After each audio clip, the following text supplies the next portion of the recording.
என் question பார்த்தீங்கன்னா, குறிப்பா அதிகாரத்தை நோக்கி வர பெண்கள் மீது வைக்கப்படுகிற தாக்குதல், அது ஹராஸ்மெண்ட்டாக இருக்கட்டும், ஏதாவது அவங்கள பற்றி மோசமாக எழுதுதா இருக்கட்டும், இப்படி அதிகாரத்தை நோக்கி நகர பெண்கள் மீது வைக்கப்படுற தாக்குதலை அவங்க எப்படி கடந்து வரணும்னு நீங்கள் நினைக்கிறீங்க?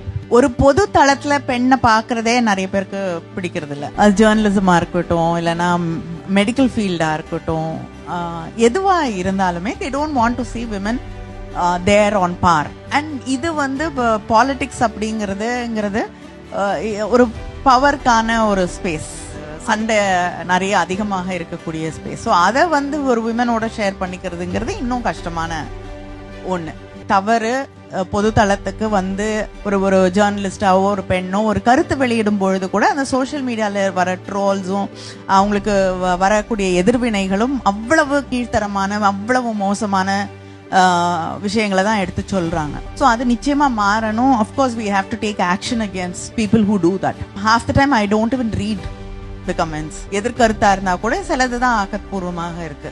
அது இல்லாமல் இதே விஷயங்களை தான் திரும்ப திரும்ப திரும்ப சொல்லுவாங்க. இது ஏன் வந்து உங்களை நீங்க உடைக்க விடுறீங்க? You don't have to prove to anybody. Nobody has a right to question you. And நீங்க யாருக்கும் ப்ரூவ் பண்ண வேண்டிய அவசியமும் இல்லை.